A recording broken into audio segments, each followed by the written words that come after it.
part of St Mary's in Barrow, and also attend St Bridget's in Breen because we're part of the same community. I also take great joy in being part of a home group. For the past 8 years, I've had the privilege of sharing in the lives of the children and staff here at St Michael's Junior Church School in Twerton. As chaplain, I'm here as part of the St Michael's Church outreach into the community, seeking to demonstrate God's love. So I'm part of All Saints Church in Troll, and as part of that I have a small group of young adults that I'm part of. My faith community is St Mary's Church at Barrow, and then subsequently it became the Partnership for Missional Church team.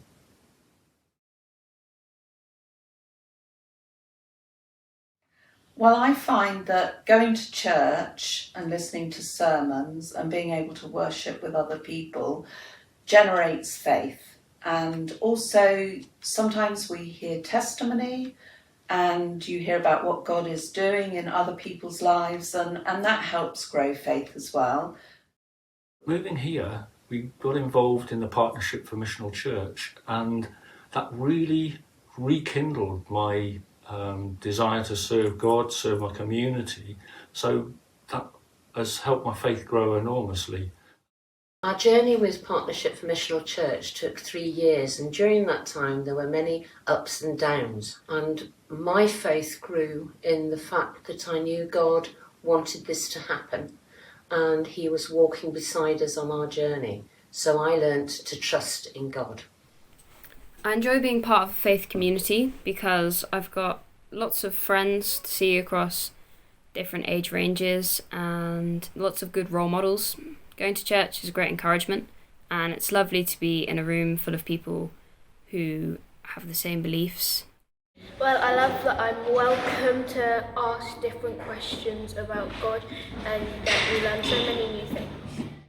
So I actually help to lead the group, and so in leading Bible studies and organising the group, it's really helped me to grow in my discipleship as I disciple others.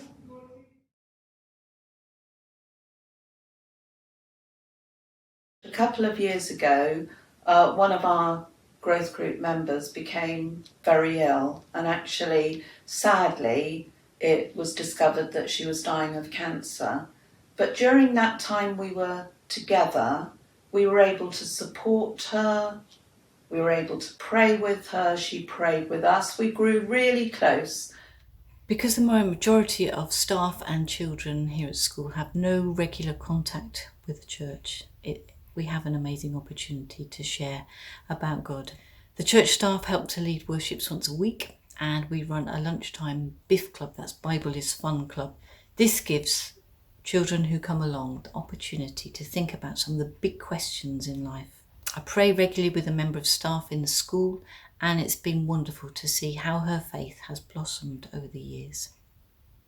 Through the Partnership for Missional Church, we really took a long look, in fact it took 3 years, at what was needed in our community at large rather than just our faith community.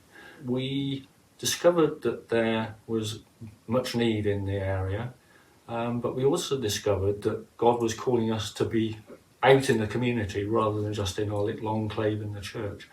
And so we have reached out in many different ways that probably have surprised most of us, and that has helped us just grow in our confidence in God, in our faith in God. It's been amazing.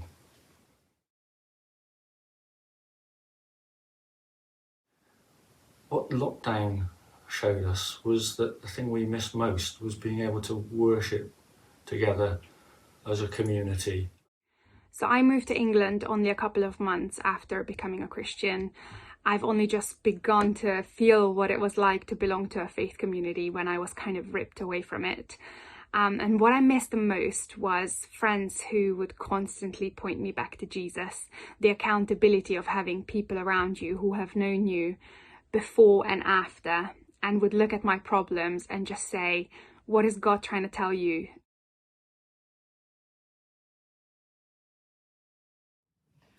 So I think that's about reaching out and welcoming other people into our group.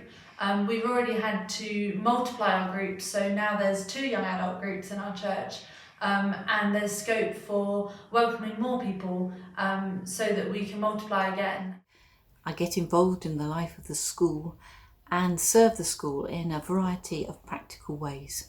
At other times, I have the huge privilege of praying and sharing God's love with the staff and children, both formally in times of worship and in conversations one-to-one. We've set up cafe hubs, and we've called it Good Neighbours because that's what Jesus called us to be. And it's given us so many opportunities to reach people who would not normally be reached with the gospel news. We don't preach to them, we just help them, and we receive a lot of help from them as well. And it's just amazing to see how that community has grown. We're now seeking to grow our work within Good Neighbours to try and support those that are lonely and isolated in the community. So we're reaching out to those who are having trouble with transport, and we're investigating ways of helping them get to medical appointments, both at the local centre and at the hospitals. And so we continually seek to develop our work in the community.